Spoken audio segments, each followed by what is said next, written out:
Dr. Sab, we know you have written a book which is being published at the moment titled as Parenting and Nurturing Muslim Children in Digital Era. Would you please tell us something about this book?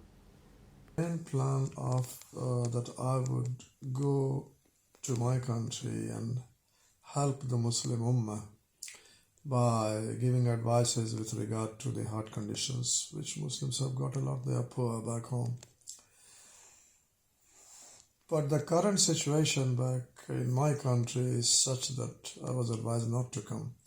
So then I had to find alternative. And my main interest is rise and fall of nations. I see. Why do the nations rise and why do they fall? Why the situation of the Muslim Ummah is so bad and it's in everywhere, whether you take it Asia or you take it Africa, wherever you want to take, even in Western countries, the Muslims are not in good shape by education. That's true. And there must be reason to it. So we have to get down to the reason. So, my interest was to write a book on Rise and Fall of Nations, but my children suggested, because they knew, that my second interest is nurturing and parenting of the children in our homes, and we do not give any consideration, because we think that the way we used to be nurtured and trained by our parents, the same will do now. It won't. The generation gap between me and my father is one, as it used to always happen. One generation gap between father and son. Now between father and the son, generation gap is 20 or 50. Every day new inventions. The things which were not within easy reach, they are very within easy reach in their own private rooms. Mm-hmm. So they could do whatever they wish. Previously, I had to go somewhere. So if I needed to see a film, watch a film, I needed to go to a film house. It's true. So now under their quilt, on the bed they could watch a film. And the trouble is, they could watch sort of uncensored type of film. So there is no censor, no constraints. So that's the reason I have written this book with that context, that the Muslims should show sincerity and commitment to their faith.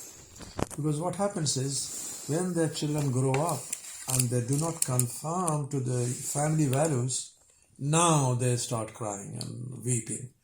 That why me, why my children? Well, you didn't work hard for it. So it's your fault when they were small. And you would be surprised when I'm talking about mid-80s till mid-90s, when my children were very small. I tried to find book on nurturing and parenting. I didn't find one single book, and you will not be able to show me one single book on parenting and nurturing by Muslims. This was topic, it's not necessary to be discussed. Because I was always a voracious reader. So, in the West, I bought the books written by Westerners. Mm-hmm. I knew that they have got their own family values, their own circumstances, so it would not suffice. But at least some of it might help, because when they write the books, they write using a statistics and scientific style.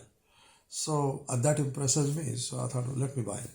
So I bought quite a few books on parenting and nurturing of the children. Of course, for known reason, it was not that helpful, but helpful in some aspect. I'll give you one example only. We treat our children in a way that they don't understand. Mm-hmm. They're too small to understand things. You would be surprised. Psychologically, they are very mature, these children. We think psychologically they must be very immature. No, they are very mature. They understand the things. So we have to be very careful when we nurture these children when they are small age. And actually, there is one book which mentioned that you have got only up to the age of 10. After that, no more. Mm-hmm. If you want to nurture the children up to the age of 10. Do you remember the hadith of Rasulullah? He said, train the children to pray regularly by the age of 7. And by the age of 10, when they attain the age of 10, be strict to them that they should be regular in their prayer. Do you remember that? Yeah, I do, yeah. Now the psychologist is telling they are mature enough by the time they reach age 10. Amazing, isn't it? This is our Rasulullah. Sallallahu. We do not sort of take our religion on a large canvas. We take it in a very ritualistic way. That's the reason most of the things are still hidden. When I read that psychologist opinion, I was thrilled. I don't know, wonder Rasulullah said, started sort of teach them for prayer at the age of 7, but be strict, in other words, prompt. Yeah. But that's the time, the age of maturity for psychologically they finished. Yeah. So if you want to nurture the children, make sure that you do it early age, whatever you want to make them. If you want them to achieve worldly education, be very strict from early age. Yeah. Make them judicious, studious from the early age. Because if you think, it's too small, GCSE is too far away, you're done. You're done with. It's too late by the time it comes for the GCSE. They have to be studious from a very early age. And same is true for ourselves, because this is a common complaint